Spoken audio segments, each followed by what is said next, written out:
12वीं के पहले चैप्टर की शुरुआत कर रहे हैं, electrostatics. This is the first unit. Electrostatics क्या है? Electrostatics is the branch of physics that deals with the study of electrical effects of charge at rest. तो इंपॉर्टेंट शब्द है, हर चार्ज यहाँ पर रेस्ट पर हम मानते हैं, क्योंकि स्टैटिक्स का मतलब होता है एट रेस्ट। तो ये एक कोई फिनोमेना नहीं है, ये ब्रांच है फिजिक्स की। तो चार्ज जो कि रेस्ट पे पड़ा है उसके इलेक्ट्रिकल इफेक्ट से डील करती है। किस तरह के इलेक्ट्रिकल इफेक्ट्स? वो इलेक्ट्रिकल इफेक्ट्स पूरी यूनिट में डिस्कस करेंगे। एग्जांपल दे देता हूं। आपको पता है बचपन में हमने पढ़ा कि दो ही तरह के चार्ज होते हैं, पॉजिटिव या नेगेटिव।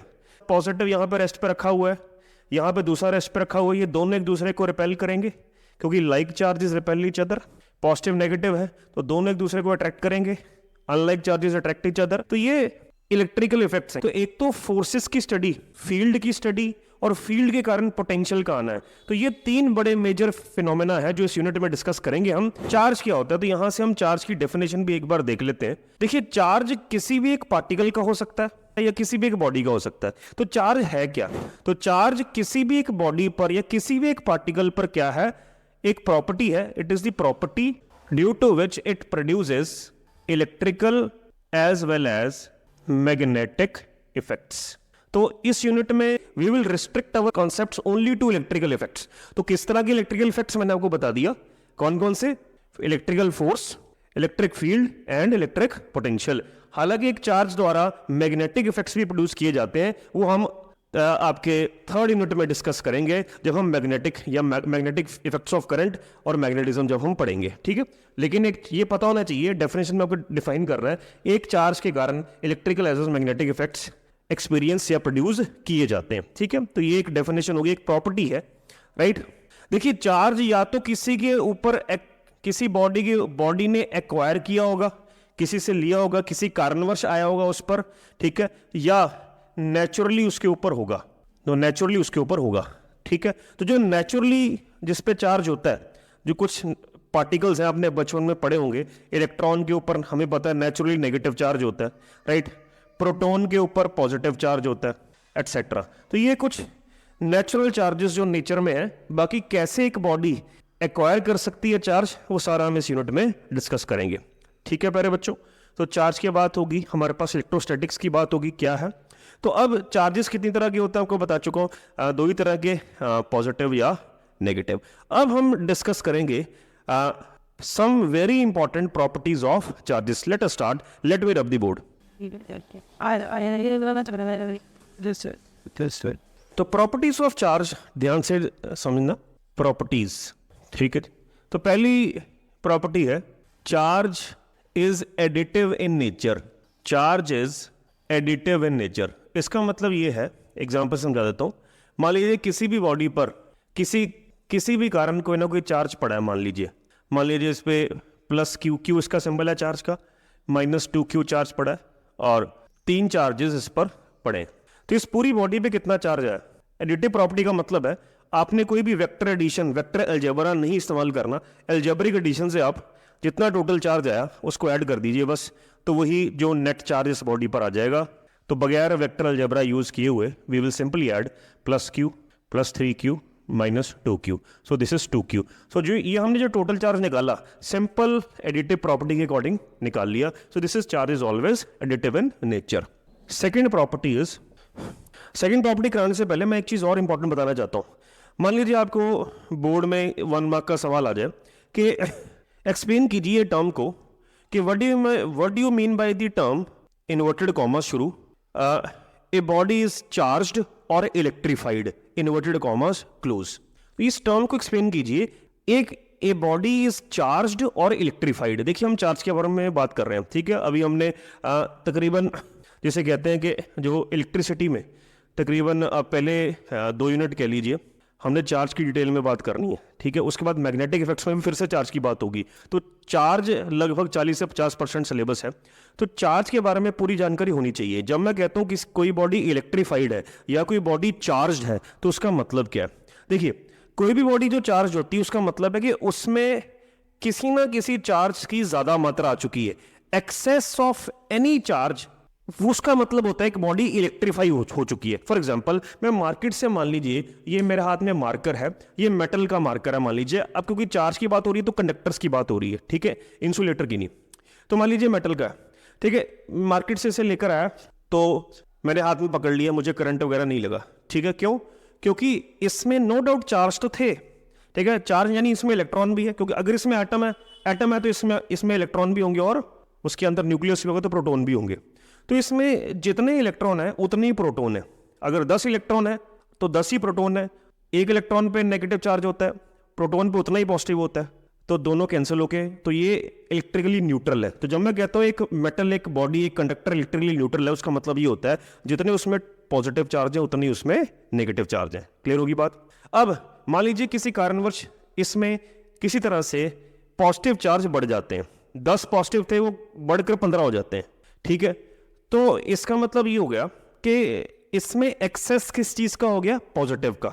कमी किसकी होगी? नेगेटिव की। तो ये जो एक्सेस में जो क्वांटिटी आई, इसी के कारण बॉडी इलेक्ट्रीफाई हुई है। तो याद रखना, इसको बोलते हैं कि एक बॉडी चार्ज्ड है। तो कोई भी बॉडी अगर चार्ज्ड है या तो वो नेगेटिवली चार्ज है, अगर वो नेगेटिवली चार्ज है तो उसमें एक्सेस नेगेटिव की है। ऐसा नहीं है कि उसमें पॉजिटिव नहीं है, ऐसा नहीं है प्रोटॉन नहीं है, प्रोटॉन होंगे लेकिन कमी होगी उसकी। अगर एक बॉडी पॉजिटिवली चार्ज है तो वो भी इलेक्ट्रीफाइड है, तो उसमें एक्सेस यानी ज्यादा मात्रा में क्या है? प्रोटॉन, और इलेक्ट्रॉन है। ऐसा नहीं कि इलेक्ट्रॉन नहीं है, कम मात्रा में क्या है?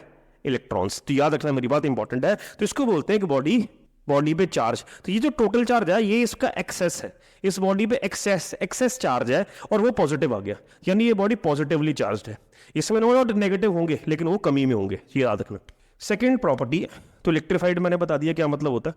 सेकेंड प्रॉपर्टी मान लेते हैं, charge can not exist, very important property, can not exist without मास।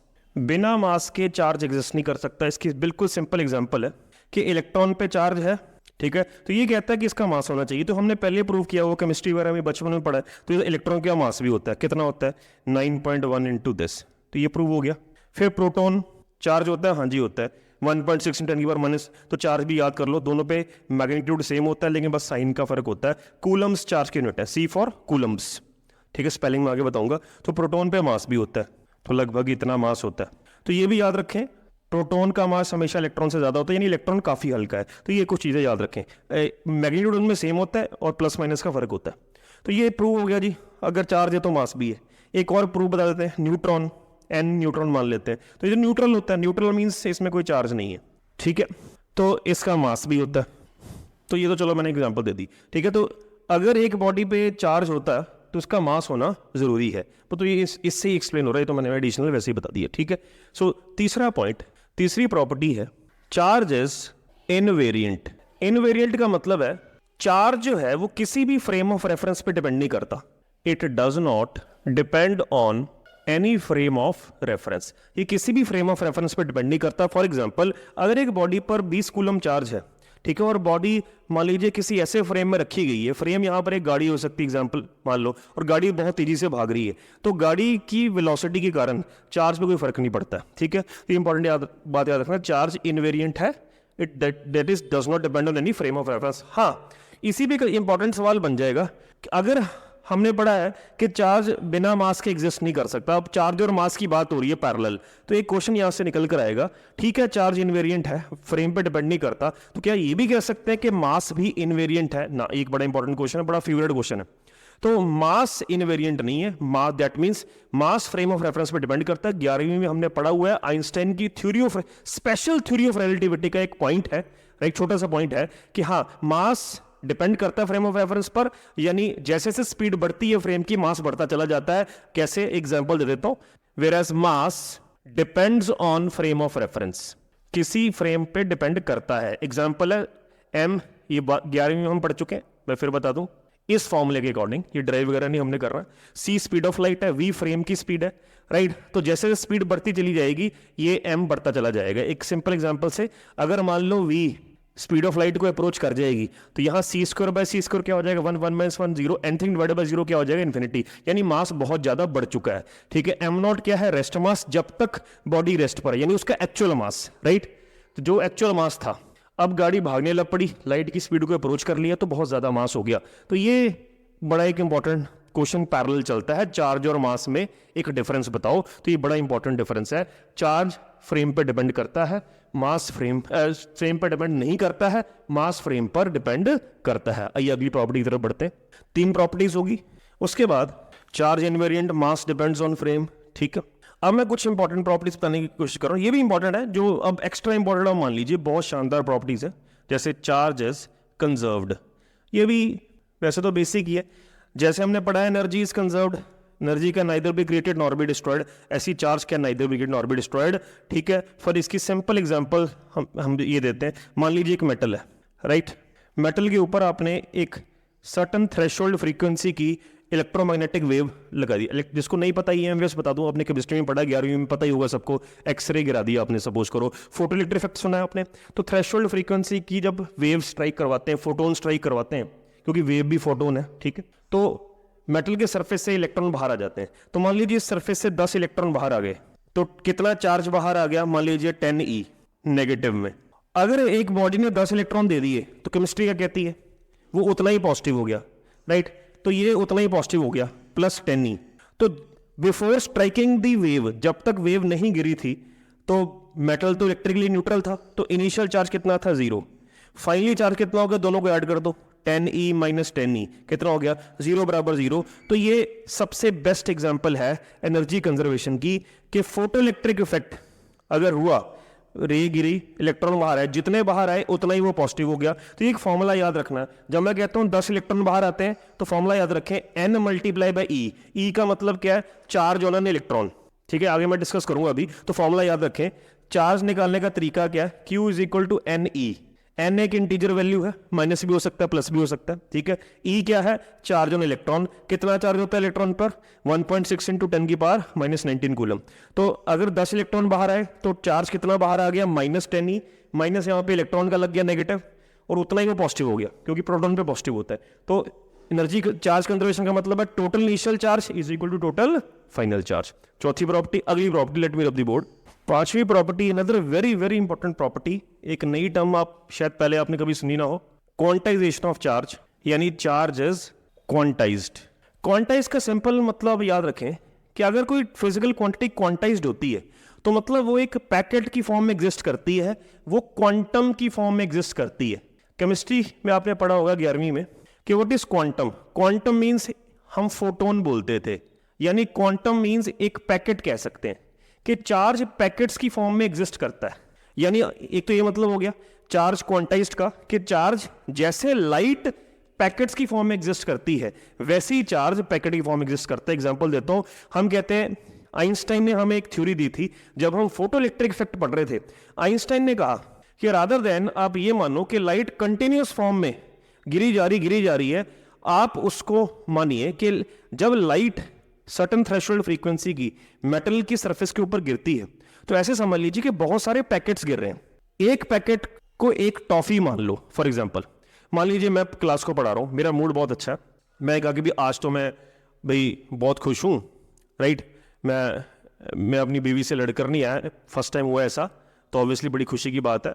बाकी 365 में से 364 दिन तो मैं लड़ता ही हूँ, या मेरी बीवी मुझसे लड़ती है। आज मेरी बीवी ने मुझसे लड़ाई नहीं की, मैं बहुत खुश हूँ, और मैं आते ही ऐसे पूरी क्लास में उछाल कर मैंने टॉफीज फेंक दी, राइट, रैंडमली। तो रैंडमली हर बच्चे के पास, मैंने ये भी एक मतलब इस तरह से मैंने मैजिक किया कि हर बच्चे के पास एक ही टॉफी पहुंची, किसी ने 2-3 नहीं कैच की।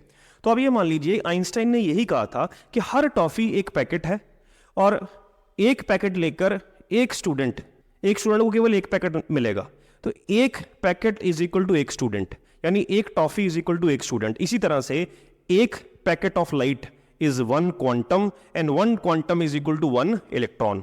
तो मैन्युअली काउंट कर सकते हैं। तो फोटो इलेक्ट्रिक इफेक्ट की बहुत बड़ी कंफ्यूजन उसने दूर की थी आइंस्टाइन ने, कि हर इलेक्ट्रॉन एक ही पैकेट लेकर बाहर आ सकता है, यानी एट ए टाइम एक ही इलेक्ट्रॉन बाहर आएगा, इकट्ठे 2-3 नहीं आएंगे, एक पैकेट एक electron, 2 packet 2 electron, 3 packet 3 electron, ठीक है, इस तरह से। तो ऐसे ही चार्ज भी पैकेट्स की फॉर्म में एग्जिस्ट करता है, यानी मैन्युअली काउंट कर सकते हो आप, राइट, इसको बोलते हैं क्वांटाइज। इसका दूसरा मतलब है mathematically, that is it is equal to plus minus n e. अभी मैंने पीछे फॉर्मूला बताया था चार्ज निकालने का, ये फॉर्मूला है, n is an integer, minus plus लगा दिया आपको, ठीक है। ई क्या है, चार्ज ऑन इलेक्ट्रॉन, और ये छोटे से छोटा चार्ज जो नेचुरली फ्रीली एग्जिस्ट करता है। याद रखना, क्वांटाइजेशन जो प्रॉपर्टी है केवल फ्री चार्जेस की है। सबसे बड़ी कंफ्यूजन होती है बच्चों को, बाउंड चार्जेस का कॉन्सेप्ट नहीं है। बाउंड चार्जेस मींस जो किसी तरह बाउंड है। मैं एग्जांपल लूंगा, तो ये फ्री चार्जेस की कॉन्सेप्ट है। तो जब ये प्रॉपर्टी ढूंढी गई तो उन्होंने कहा every free charge in this universe is an integral multiple of the smallest possible charge, that is the charge on an electron। तो छोटे से छोटा जो चार्ज उन्होंने ढूंढा, अभी तक जो हमें पता है, फ्री चार्ज की बात कर रहा हूं, तो केवल इलेक्ट्रॉन पे ही चार्ज है, ठीक है। हालांकि इससे छोटे चार्ज भी एग्जिस्ट करते हैं नेचर में, उसकी भी बात करूंगा। वो क्यों नहीं क्वांटाइज हो सकते, वो बात करूंगा, इंपॉर्टेंट क्वेश्चन है। तो पहली बात, दुनिया का हर चार्ज, यानी किसी भी बॉडी पे अगर चार्ज मिलेगा ना आपको, वो इसी टर्म्स में मिलेगा। मैं एग्जांपल दूंगा, NE की टर्म्स में मिलेगा फॉर एग्जांपल। तो इसको बोलते हैं क्वांटाइजेशन, ठीक है। एक बात ये होगी, जैसे मान लीजिए किसी बॉडी पर चार्ज है 2/3e मान लीजिए, तो आपसे पूछेंगे क्या ये एग्जिस्ट करता है, क्या ये चार्ज नेचुरली एग्जिस्ट करेगा, ठीक है। तो देखिए 2/3 को जो हम पॉइंट्स में लिखेंगे तो 0.67e है, राइट। क्या 0.67 इंटीजर है? NE की फॉर्म में एग्जिस्ट करना है, इंटीजर तो नहीं है, तो ये एग्जिस्ट नहीं कर सकता। मेरी बात समझे, ठीक है। इस तरह से मान लीजिए आपको कहे क्या ये चार्ज एग्जिस्ट कर सकता है? 3.2e 3.2 एग्जिस्ट कर सकता है। अब आप बोलोगे सर 3.2 तो ये भी इंटीजर नहीं है, लेकिन थोड़ा दिमाग लगाओ आप। उसने कहा कि E की फॉर्म एग्जिस्ट करना, और E की जो वैल्यू है वो ये है। 1.6 का अगर डबल करोगे तो 3.2 होगा, ठीक है। तो ये ऐसे हो गया 2, या मतलब ये E की जगह आप ऐसे लिख लीजिए इसको। मैं थोड़ा सा इसको करेक्ट कर लेता हूँ, एग्जाम्पल दे रहा हूँ।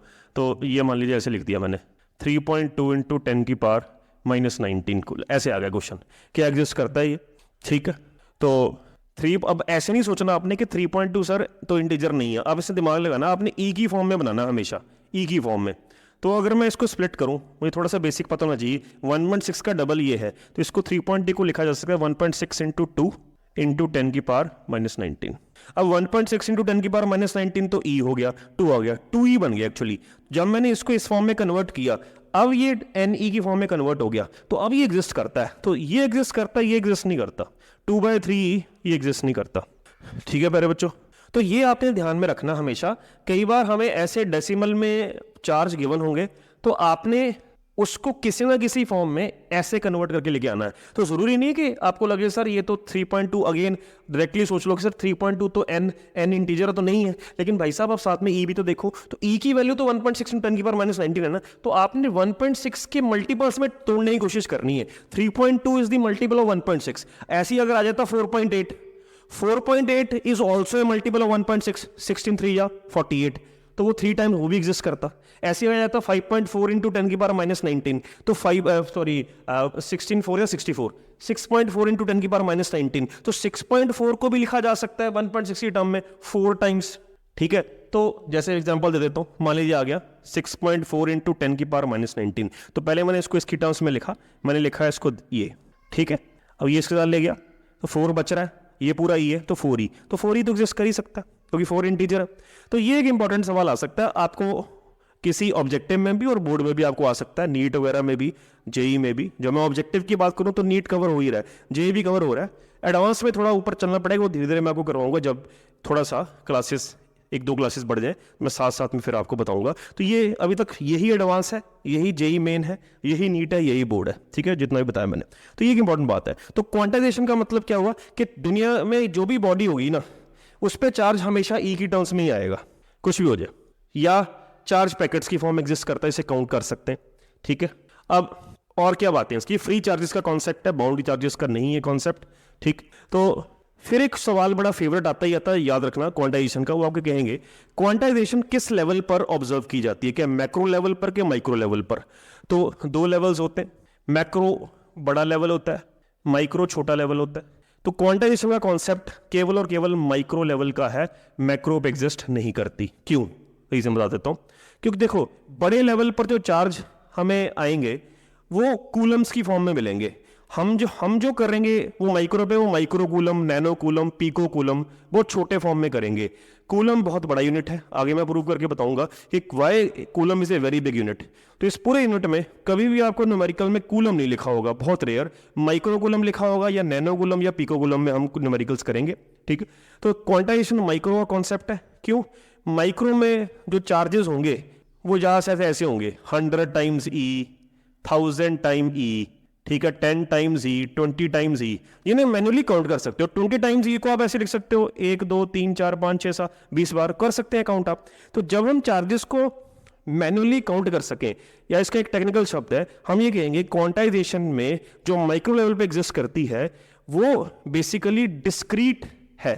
Quantization means discrete nature of charge. Discrete nature of charge का मतलब है charge that can be manually counted, ठीक है। जब चार्ज को आप मैन्युअली काउंट नहीं कर सको तो चार्ज अपनी डिस्क्रीट नेचर से कंटिन्यूअस नेचर में आ जाता है, कंटिन्यूअस फॉर्म में आ जाता है। कंटिन्यूअस फॉर्म का मतलब है बहुत करोड़ों में चार्ज, मतलब ऐसे समझ लीजिए कंटिन्यूअस डिस्ट्रीब्यूशन, मैं करोड़ों चार्जेस को एक लाइन में लिख दूं, dot dot dot dot dot, ठीक है। तो दूर से देखोगे अगर आप तो एक लाइन नजर आएगी continuous, that is continuous charge distribution. तो अभी फिलहाल याद रखिए चार्ज क्वांटाइज्ड का मतलब हो गया माइक्रो का कॉन्सेप्ट है, क्योंकि हम पैकेट्स की बात करें तो मैन्युअली काउंट कर सकें। माइक्रो पे चार्ज करोड़ों की फॉर्म में मिलने हैं, मैन्युअली काउंट कर ही नहीं सकते। तो जो मैक्रो लेवल पर चार्ज डिस्ट्रीब्यूशन होती है बॉडी की, वो कंटिन्यूस चार्ज डिस्ट्रीब्यूशन होती है। वो क्या होती है वो आगे बढ़ेंगे, ठीक है। तो ये तीन चार पॉइंट्स हैं। फिर कई बार सवाल आता है कि हम कहते हैं कि क्वांटाइजेशन में हम जो ई है ये छोटे से छोटा पॉसिबल चार्ज है, that is a charge on electron. लेकिन कुछ बच्चे आर्ग्यू ये करेंगे कि सर हमने तो केमिस्ट्री में या इधर उधर से पढ़ा है कि क्वार्क्स भी चार्ज होते हैं, क्वार्क्स भी कुछ होता है। तो अब मैं थोड़ा उसके बारे में बात करूंगा। क्वार्क्स ये भी एक इंपॉर्टेंट टर्म है for your competition as well as boards. What are quarks? देखिए क्वार्क्स 4-5 तरह के होते हैं, लेकिन हमें केवल 2 तरह के क्वार्क्स करने हैं, up quark, down quark. NCERT केवल 2 क्वार्क्स की बात करती, कौन कौन से? अप एंड डाउन, ठीक है।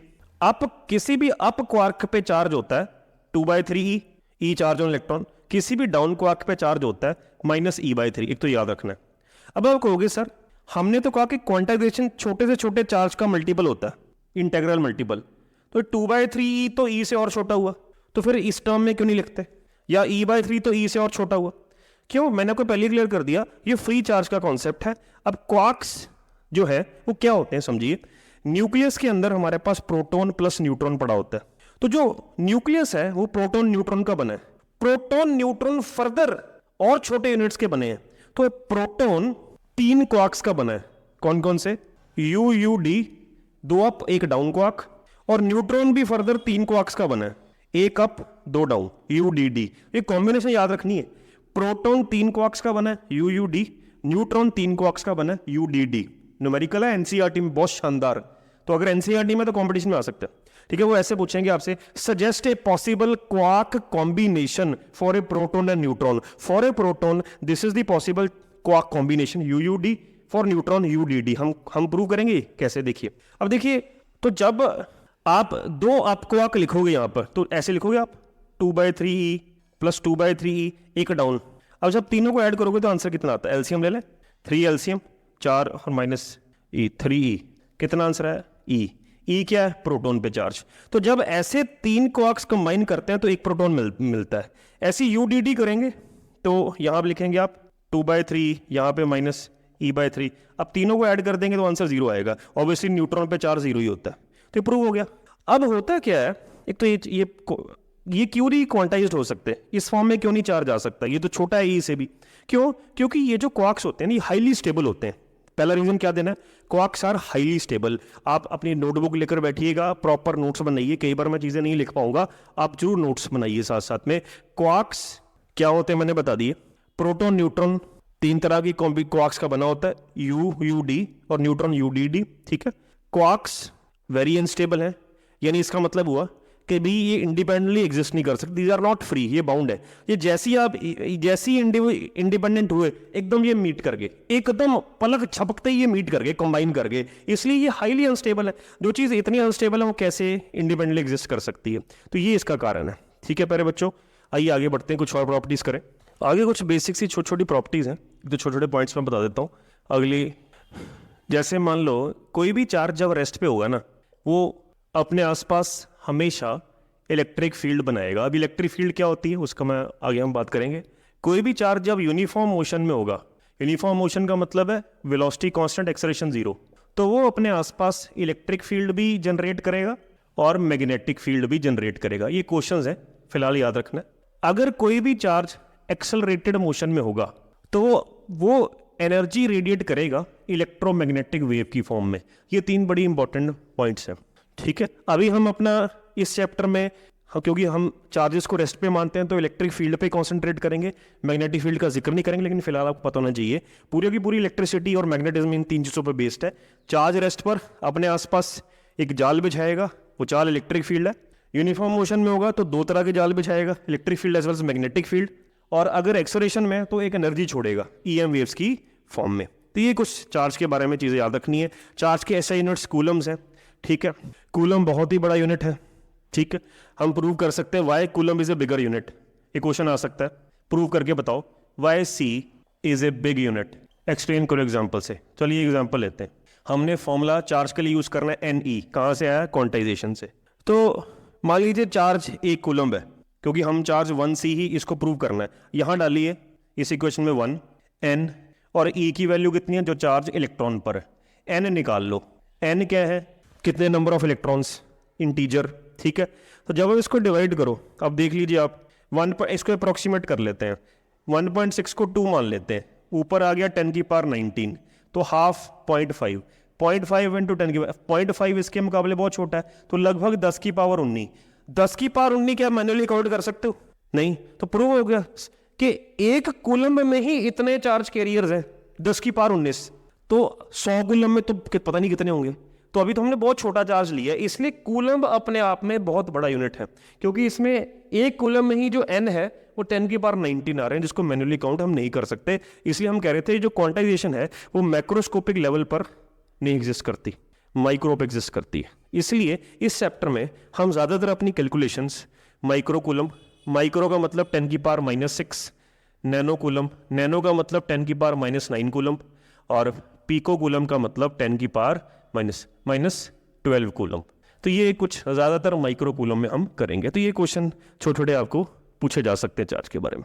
तो ये प्यारे बच्चों, मैंने एक पार्ट खत्म किया है जिसमें इलेक्ट्रोस्टैटिक्स की इंट्रोडक्शन प्लस चार्ज क्या होता है, एक प्रॉपर्टी है, और बहुत सारी वेरियस प्रॉपर्टीज हम डिस्कस की। एडिटिव नेचर क्या होती है, कंजर्वेशन ऑफ चार्ज क्या होता है, क्वांटाइजेशन क्या होती है, बहुत इंपॉर्टेंट है। आपका एक्सेलरेटेड चार्ज रेड एनर्जी छोड़ता है बाहर, यूनिफॉर्म मोशन में मैग्नेटिक फील्ड भी छोड़ता है इलेक्ट्रिक फील्ड के साथ साथ। तो जब तक रेस्ट पर तो केवल इलेक्ट्रिक फील्ड की बात होगी। अब इलेक्ट्रिक फील्ड क्या, वो आने वाले लेक्चर्स में हम डिस्कस करेंगे। क्वार्क्स क्या होते हैं, किस तरह की 4 क्वार्क्स की कॉम्बिनेशन एग्जिस्ट करती हैं, अगर प्रोटॉन न्यूट्रॉन की बात करें, UUD या UDD, ये सब मैंने डिस्कस किया। आगे चलकर हम अब शुरू करेंगे कि किस तरह से हम एक बॉडी को चार्ज कर सकते हैं, कितने तरीकों से। तो अगले लेक्चर तक के लिए मेरा आप सभी को नमस्कार। चैनल पे अगर नए हैं आप तो काइंडली सब्सक्राइब जरूर कीजिए, लाइक जरूर कीजिए और मेरे साथ बनिए रहिए। धन्यवाद।